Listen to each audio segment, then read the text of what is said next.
You know that feeling when your English is perfectly correct, grammar's on point, but it just sounds a little robotic, a little repetitive.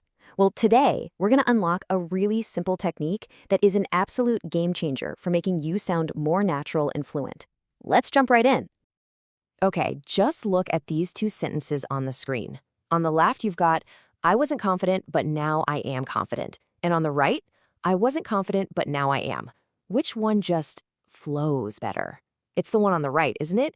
It's smoother, it's faster, and honestly, it's exactly how native speakers talk.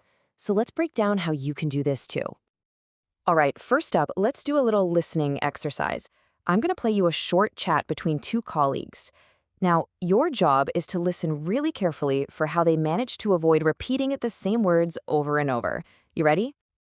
I felt really nervous before the meeting, and I think our manager did too. Actually, I wasn't as stressed as you were. Not that much anyway. Really? I thought you might be. You usually get quiet when you are worried. I used to, but not anymore. Most presentations don't worry me now like they did in the past. I wish I could say the same. Do you think I'll ever be that relaxed? I hope so. You just need more practice.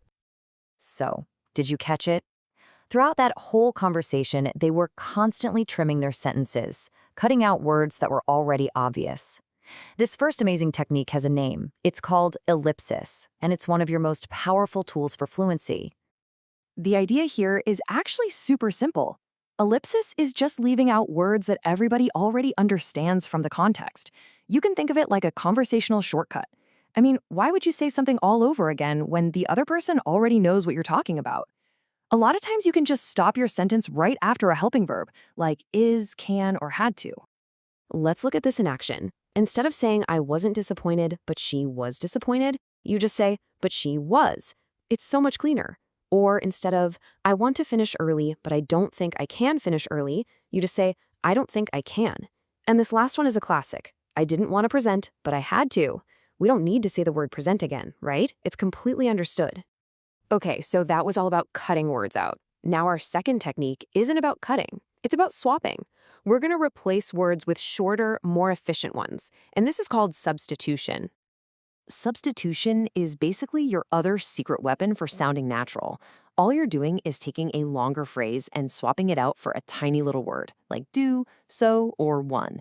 It just keeps the conversation moving and stops you from getting stuck repeating the same big phrases. And there are a few really common ways we do this. We can use do or did to stand in for a whole verb phrase. We use so or not after we talk about what we think or hope, like in the phrase, I think so. We use one or ones so we don't have to repeat a noun. And we use neither or nor when we want to agree with something negative. Okay, I want you to pay really close attention to this one, because this so and not rule is huge. With verbs like think or expect, it's pretty straightforward. I think so is positive, I don't think so is negative. But look at hope. The positive is I hope so, but the negative is I hope not. It's a really common mistake to say I don't hope so, but native speakers just don't say that. Nailing this little detail is going to make you sound so much more advanced. So, we've got our two main tools, ellipsis, which is cutting words, and substitution, which is swapping them. Now let's put it all together and see how they work out in the wild. So here's a perfect example of a substitution. Instead of going through the trouble of saying, and my colleague felt nervous too, we just swap out that whole idea for one simple word, did. My colleague did too. It's so efficient and it sounds so much more natural. And here we see ellipsis doing its thing. The full sentence would be, but I think he was a little disappointed. But disappointed is already floating in the air. We all know what we're talking about. So we just snip the end off. I think he was a little. It's brilliant because it implies everything without needing to say it. And here's that so substitution we just talked about. One person makes a statement, I think the results will be positive, and the response, just, I hope so.